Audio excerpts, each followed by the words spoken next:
Salman Akram Raja and company ने मुझे गिराया, मुझे क्यों निकाला, पार्टी को भी मालूम नहीं। शेर अफजल मरवत कहते हैं कि मेरे खिलाफ पार्टी में हसद पाया जाता है। झूठे और मुनाफिक बानी पीटीआई के कान भरते हैं। सलमान अकरम राजा जिनकी सिफारिश पर जनरल सेक्रेटरी बने वो बाअसर लोग हैं। मुझे पहली बार नहीं तीसरी मर्तबा निकाला गया। जिन्होंने अपना जमीर और वोट बेचा वो पार्टी में मौजूद हैं। पार्टी में रहूं या नहीं, बानी के लिए काम करता रहूंगा। मुझे पार्टी डिसिप्लिन सिखाने वालों का दिमाग खराब है। मखसूस लोग बानी पीटीआई से सिर्फ ओहदा लेने के लिए मिलते हैं। बैरिस्टर गौहर, अली अमीन और असद कैसर के खिलाफ भी पार्टी में साजिश हो रही। पीटीआई ने शेर अफजल मरवत को भी निकाल दिया, उनसे हमदर्दी है। गवर्नर हाउस में कायम मुकाम चीफ जस्टिस की तकरीबी हल्फबरदारी के दौरान गवर्नर फैसल करीम कुंडी का वजीर आला अली अमीन गंडापुर से सवाल। दोनों के दरमियान मुलाकात 10 मिनट तक जारी रही। मुलाकात के दौरान अली अमीन गंडापुर और फैसल करीम कुंडी खुशगवार मूड में दिखाई दिए। पीटीआई में क्या हो रहा है? गवर्नर खैबर पख्तूनख्वा का वजीर आला से मजाक में सवाल। वजीर आला साहब, आपकी हुकूमत ने अपने ही खिलाफ सवाबी में एहतजाज नहीं किया। वजीर आला खैबर पख्तूनख्वा अली अमीन गंडापुर जवाब में मुस्कुराते रहे।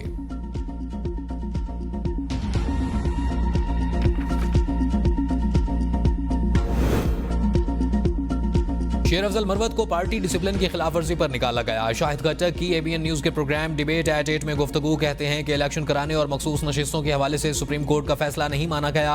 हमारी जमात से इंतखाबी निशान छीना गया। गाजी फायजीसा ने जिनके लिए सहूलतकारी की सबको पता है। अदलिया जिस दिन आज़ाद होगी, बानी और 6000 कारकुनान रिहा हो जाएंगे। अब वो वक्त ज्यादा दूर नहीं। महमूद अचकजई का कौमी असम्बली की कमेटियों से मुस्ताफी होने का ऐलान। कहा, स्पीकर ने बेईमानी की। असम्बली में बैरिस्टर गौहर जैसे शरीफ आदमी को बोलने का मौका नहीं दिया और शेर अफजल मरवत को बात करने की इजाजत दे दी कि वो अपनी पार्टी के खिलाफ बोलेंगे। उन्होंने कहा कि हम बच्चे नहीं बड़े खिलाड़ी हैं। गंदी मछली को गदले पानी में भी पहचान लेते हैं।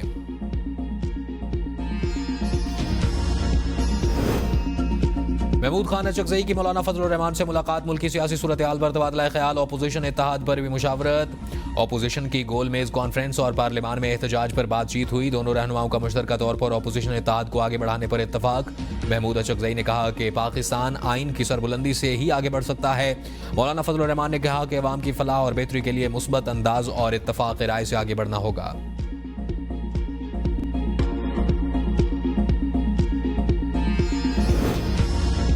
ख्वाहिश थी कि ऑपोजिशन का ग्रैंड अलायंस वजूद में आए। एबीएन न्यूज के प्रोग्राम डिबेट एट 8 में गुफ्तगू करते हुए मोहम्मद अली दुरानी ने कहा कि मौलाना फजल रहमान से बहुत गहरा ताल्लुक है। 26वीं आईनी तरमीम के बाद मुल्क में आइन मुअत्तल है। पीटीआई क़यादत बानी की रिहाई के लिए मुतहर्रिक नहीं है। असम्बली में फोटो सेशन कराने से बानी को रिहाई नहीं मिलेगी। बानी पीटीआई को जितना जेल में रखा जाएगा उनका फायदा होगा।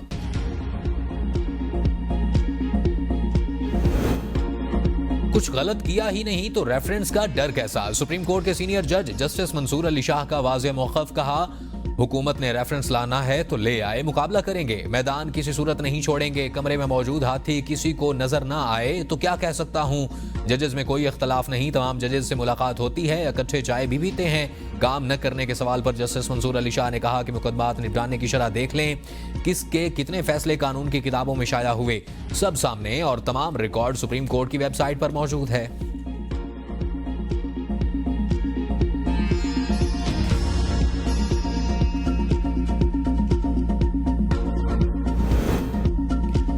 सुप्रीम कोर्ट के 6 मुस्तकिल और एक कायम मुकाम जज ने हलफ उठा लिया। तमाम 7 जजेस से चीफ जस्टिस पाकिस्तान याहिया अफरीदी ने हलफ लिया। Justice Aamir Farooq, justice Ishtiaq Ibrahim, justice Shakeel Ahmed, justice Shafi Siddiqui, justice Salahuddin Panhwar और जस्टिस हाशिम काकड़ शामिल। चीफ जस्टिस याहिया अफरीदी ने जस्टिस मियां गुल हसन औरंगजेब से कायम मुकाम जज के ओहदे का हलफ लिया। इस्लामाबाद, सिंध, बलोचिस्तान और पिशावर हाई कोर्ट्स के कायम मुकाम चीफ जस्टिस ने भी हलफ उठा लिया। हलफ बर्दारी की तकरीब के बाद सुप्रीम कोर्ट में आने वाले नए जजेस को मुबारकबाद। तमाम जजेस की खुशगवार माहौल में एक दूसरे से मुलाकात, जफियां और खुशगपियां।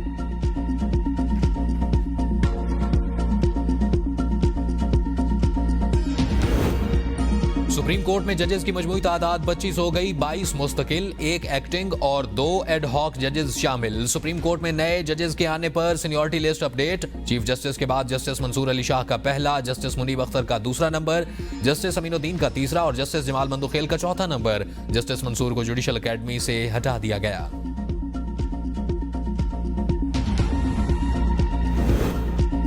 चीफ जस्टिस पाकिस्तान का लाहौर हाई कोर्ट में मजीद 4 खाली असामियां पुर करने का फैसला। जजेस की तकर्रुरी के लिए जुडिशल कमीशन का इजलास 28 फरवरी को तलब कर लिया गया। पंजाब के 8 सेशन जजेस में से 4 जजेस को एडिशनल जज मुकर्रर किया जाएगा। पाकिस्तान का अमेरिका की जानिब से भारत को असलहे और जदीद टेक्नोलॉजी की फराहमी पर तहफ़्फ़ुज़ात का इजहार। तर्जुमान दफ्तर ख़ारजा शफ़क़त अली खान ने हफ्तावार प्रेस ब्रीफिंग में कहा कि अमेरिका के इक़दाम से जनूबी एशिया के अमन में अदम इस्तेहकाम पैदा होगा। पाकिस्तान के बारे में भारत अमेरिका का मुश्तरका बयान गलत और बेबुनियाद है। दहशत गर्दी से मुतासरा मुल्क के तौर पर पाकिस्तान दुनिया में अमन व इस्तेहकाम के फ़रोग़ का ख्वाहां है। भारत अवामी हुकूक़ की पामाली का जवाब देने में नाकाम। मकबूजा कश्मीर में इंसानी हुकूक़ की खिलाफ वर्जियों में मुलव्वस है।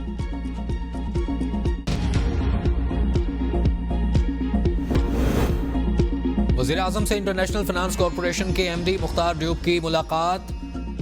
वज़ीर-ए-आज़म का वर्ल्ड बैंक ग्रुप के 10 साला कंट्री पार्टनरशिप फ्रेमवर्क के तहत पाकिस्तान के लिए $40 अरब के अज़्म का खैर मकदम। IFC पाकिस्तान में निजी शोबे की सरमायाकारी को फ़रोग़ देने के लिए $20 अरब इकट्ठा करेगा। वज़ीर-ए-आज़म ने बुनियादी ढांचे, ज़राअत, IT, सेहत और पानी और सफाई के शोबों में IFC के ताउन को सराहा। मुख्तार ड्यूब ने सड़कों, बिजली, हवाई अड्डों और गंदम के ज़ख़ीरा करने की बुनियादी ढांचे में निजी सरमायाकारी की ज़रूरत पर जोर दिया।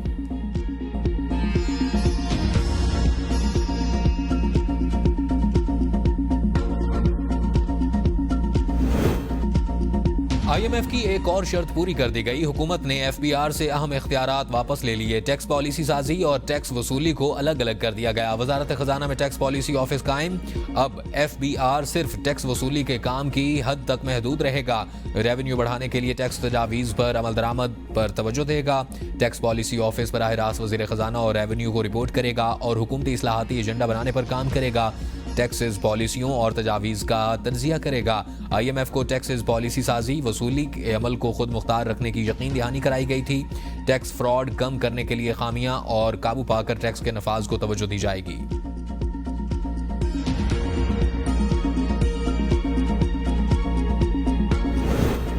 इस्लामाबाद में जजेस की सीनियरिटी के मामले में सियासत की बू आ रही है। PTI रहनुमा सेनेटर अली जफर का सेनेट में इज़हार ख्याल। कहा 26वीं आईनी तरमीम में भी खराबियां हैं। पाकिस्तान में नफरत के तूफान बरपा हैं। हुकूमत ने लोगों से पुरअमन एहतजाज का हक भी छीन लिया। सोशल मीडिया पर फेक न्यूज के नाम पर पीका एक्ट लागू कर दिया गया। हुकूमत की दरख्वास्त पर चीफ जस्टिस को IMF से मजबूरन मिलना पड़ा। हुकूमत ने अदलिया की साख को नुकसान पहुंचाया। कौम पिस रही है, लोग हुकूमत से नाराज हैं।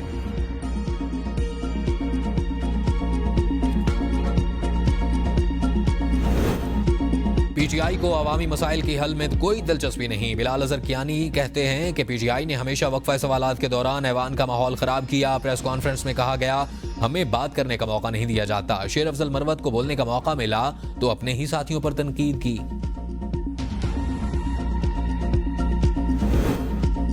बानी PTI ने खत लिखकर अवाम के मसाइल की तरफ तवज्जो दिलाई। PTI फिर मजबूर हो गई है कि मसाइल का कोई और हल निकाले। बैरिस्टर गौहर की मीडिया से गुफ्तगू। कहा बानी PTI चाहते हैं कि फौज और अवाम में नफरत ना हो। हमें ऐवान में बात नहीं करने दी गई। साहिबजादा हामिद रजा ने कहा कि आज भरपूर तैयारी की थी कि हम इशूज पर बात करेंगे, लेकिन हमें पार्लियामेंट में बोलने की इजाजत नहीं दी गई।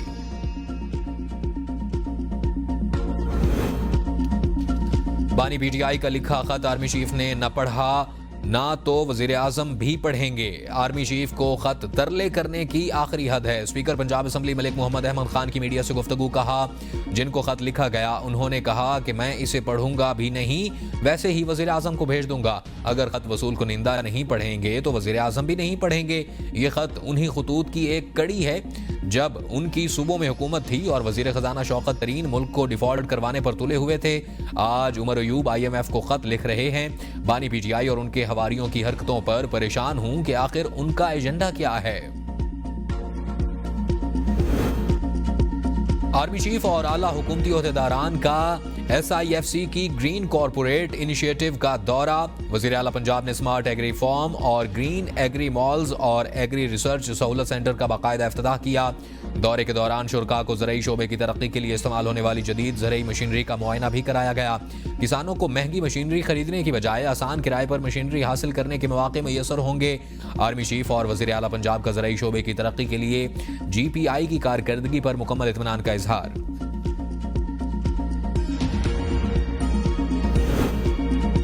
सिंध ने विफाक से सनतों के लिए ऐलान करदा 33 अरब रुपए की सब्सिडी मांग ली। मुराद अली शाह कहते हैं कि स्पेरा के फाल होने से सनतकारों को बहुत फायदा होगा। इस वक्त सनती बिजली का फी यूनिट 60 रुपए है, जिससे सनतकार परेशान हैं। सनतकारों ने वजीर आला सिंध को शिकायत करते हुए कहा कि बिजली और गैस के बिल अदा करने के बावजूद लोड शेडिंग हो रही है। के इलेक्ट्रिक अपनी चोरी की वजह से लाइन लॉसेस कम करने के लिए सनती इलाकों में लोड शेडिंग करती है। वजीर आला सिंध ने शाहराह फैसल पर मॉडल पुलिस स्टेशन का इफ्तिताह कर दिया। कहा, सिंध हुकूमत सूबे के अवाम को हर तरह का तहफ़्फ़ुज़ और सहूलियात फराहम करेगी। सूबे के हर जिला में मॉडल पुलिस स्टेशन कायम किया जाएगा।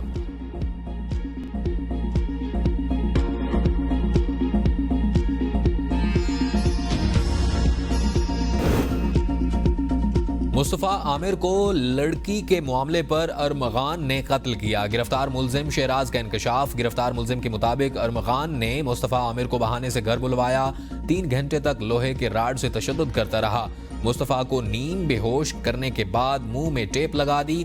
मकतूल की गाड़ी की डिग्गी में डालकर उसे हब चौकी ले गए।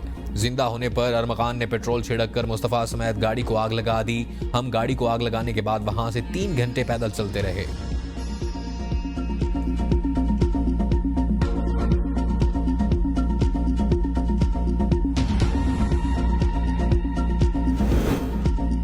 सेनेट में इंसानी स्मगलिंग की रोकथाम का बिल मंजूर कर लिया गया। सेनेट इजलास में वजीर कानून आजम नज़ीर तारड़ ने इज़हार ख्याल करते हुए कहा कि इंसानी स्मगलिंग की रोकथाम के बिल में सजाएं बढ़ा रहे हैं। उन्होंने कहा कि कश्ती डूबने के हादसात रोनुमा हुए, हमारा तो दुनिया भर में इमेज खराब हो गया। नज़ीर तारड़ ने अंडर एज गर्ल्स की स्मगलिंग को बड़ा संगीन मसला करार दे दिया।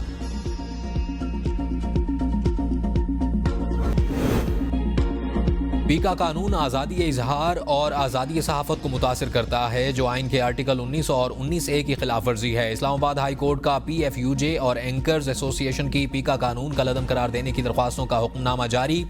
दोनों दरख्वास्तों में अटॉर्नी जनरल को मुआवनत के लिए तलब कर लिया। और पाकिस्तानी शोबिज़ इंडस्ट्री की मकबूल जोड़ी अदाकारा कुबरा खान और अदाकार गोहर रशीद निकाह के बंधन में बंध गए। Photo and video sharing platform Instagram पर इस जोड़ी ने मुश्तरका पोस्ट शेयर करते हुए अपने निकाह का ऐलान कर दिया। जन्नत से आगे इसकी ऑन स्क्रीन जोड़ी ने इंस्टा की पोस्ट में बैतुल्लाह के सामने एहराम पहने और खाना काबा को हाथ लगाते हुए तस्वीर शेयर की हैं।